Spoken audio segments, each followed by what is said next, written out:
పత్తి రైతు మళ్లీ దగా పడ్డాడు. సీసీఐ కొర్రీలు ప్రైవేట్ వ్యాపారుల మాయజాలంతో తీవ్రంగా నష్టపోతున్నాడు. రకరకాల సాకులు చెప్పి రేటు తగ్గిస్తూ ఉండటంతో పెట్టుబడి కూడా రాక నానా అగచాట్లు పడుతున్నాడు. ఆదిలాబాద్ జిల్లాలో కర్షకుడి పరిస్థితిపై ఓ రిపోర్ట్. ఆదిలాబాద్ ఉమ్మడి జిల్లాలో పత్తి వ్యాపారుల ఆధిపత్యం పెరిగిపోతోంది. జిన్నింగ్ వ్యాపారులు ఏది చెబితే అదే రేటు అన్నట్లు పరిస్థితి తయారైంది. ఇష్టానుసారం ధర నిర్ణయిస్తూ రైతు జీవితాలతో ఆటలాడుతున్నాడు వ్యాపారి. దీంతో కనీసం పంటకు పెట్టిన పెట్టుబడి కూడా రావడం లేదని వాపోతున్నారు రైతులు. ఆదిలాబాద్ జిల్లా మార్కెట్లో సీసీఐ ఇప్పటి వరకు 828 మంది రైతుల వద్ద 1,887 క్వింటాళ్ల పత్తిని కొనుగోలు చేసింది. Carter Road, Mount Road, French Quarters, MG Road, HSR, Fountain House, Park Street, Barakamba. We've been here, we've been there, Vekas been just everywhere. అలాగే ప్రైవేట్ వ్యాపారులు 93,953 క్వింటాళ్లు కొనుగోలు చేశారు.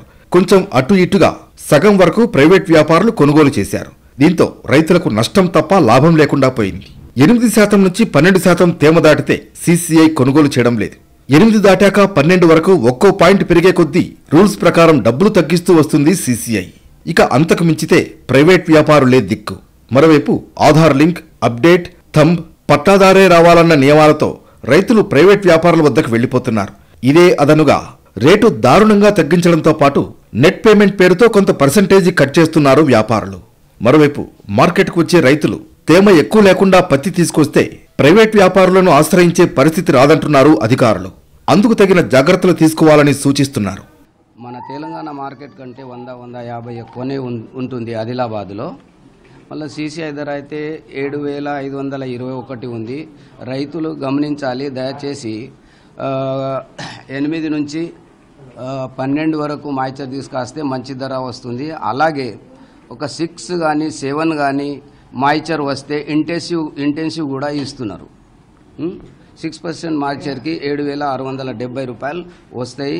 నిన్న 6%లో ఒక 10 బండ్లు వచ్చినాయి, 7%లో 66 బండ్లు వచ్చినాయి. దయచేసి ఆరబెట్టుకొని తీసుకురావాలి.